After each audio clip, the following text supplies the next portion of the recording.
Okay, so in this video we're going to show you how to get your axle looking like this. This is prepping for one of our builds. This is an actual 2008 Super 60, Dana 60, but 05 and up, they're all the same basically. So we trimmed this all up and we'll show that in the video. And for stripping it, we got these off of Amazon. It was a 12 pack.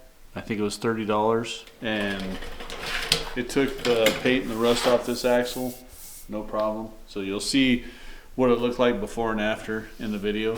So we set, I don't know if Mace told you, we set all this up outside. We know it's gonna be dirty, so we don't like to clean, we're guys. I already cut this piece and I started cutting this piece. I was getting impatient, but we're gonna cut these out, and then we're gonna get these brackets off. Get this off, cut that off.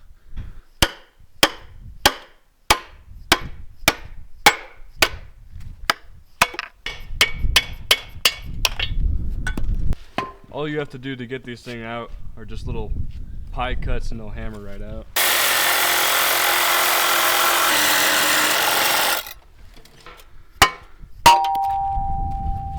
A lot of people cut these with like the cutoff wheels, wheel of death. We got a plasma, so it's plasma. Nothing special, just a Harbor Freight plasma gun.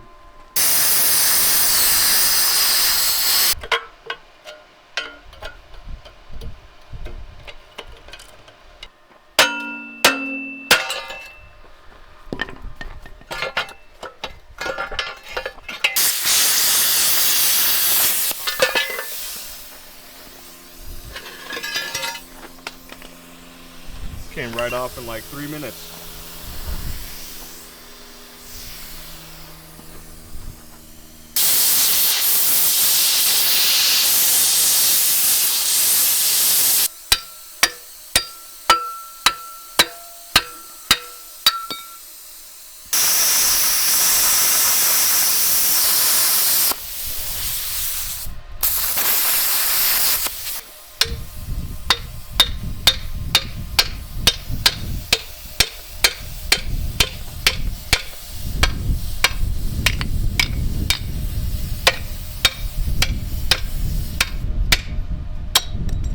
This here is the easy side.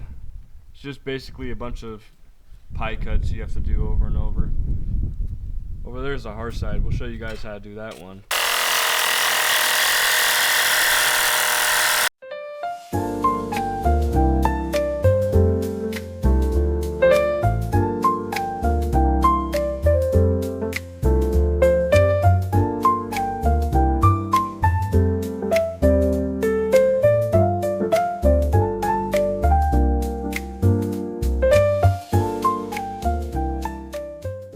So we got this side done. All the cutting's pretty simple, just pie cuts, and take your time, don't want to nick the tube or anything. And it's all cleaned up. It doesn't even look like a 20-year-old axle. We used this strip disc, 12 piece on Amazon for like 30 bucks. And I went through not even 2 for this whole part. So this side's done. And then we go over here, and we have a little trick for you guys.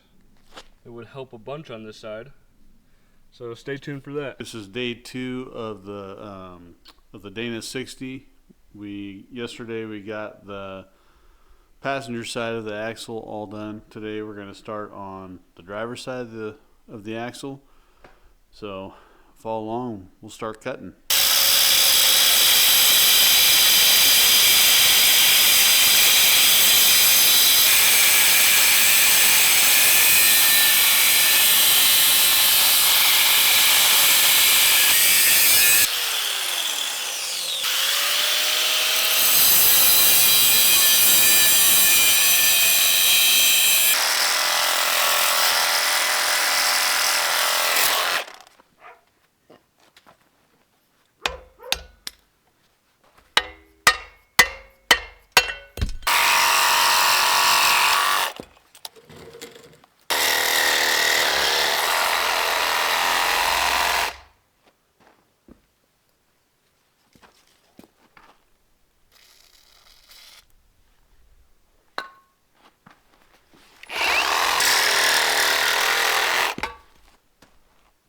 Okay, so we have a lot of this side down now.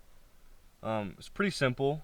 We're taking out bigger chunks than other people do, but we're making good time. All you really need is some WD-40 and a couple Sawzall blades, and you can knock this out.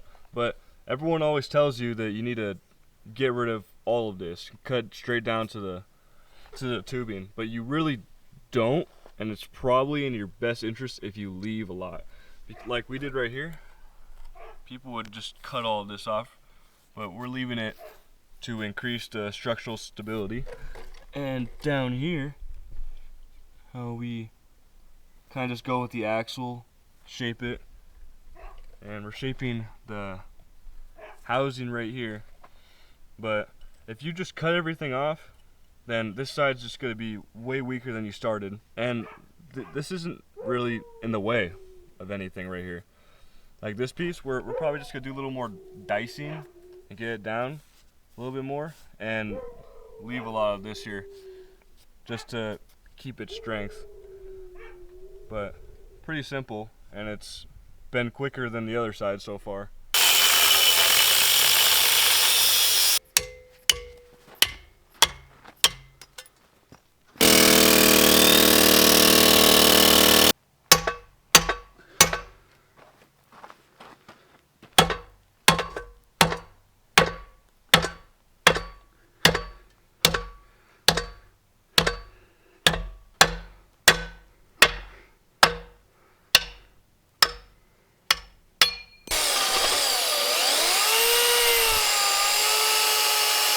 So we ended up cutting a little bit of the housing right here.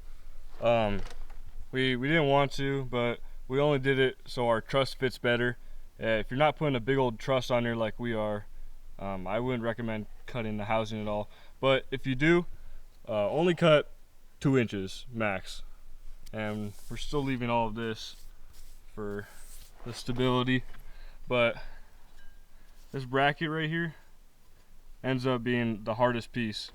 Little trick that we're doing is we find the welds and we cut the welds, and then we stick this big old thing in here and we hammer it, and it just peels off in one piece like it's doing right there. All right, and just like that, we're all done cutting it all down. Check out this 20-year-old axle.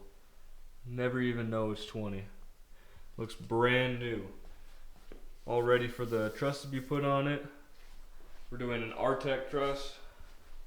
And we did cut a little bit of the housing right here, but we left this huge chunk and we shaped all of this here, so it goes right with it. I'll show you the axle with the truss on it right here. Man, look how good this truss fits. That is almost perfect. We are gonna need to do a little bit of trimming, but if you decide not to cut that housing right there, you're gonna need to do trimming anyways to make it fit. But fits pretty good. We're not gonna be welding it in this video, but we will be welding it in the next video. So if you guys have any questions on how we did this or needed some things cleared up, then feel free to ask us in the comments, and thanks for watching.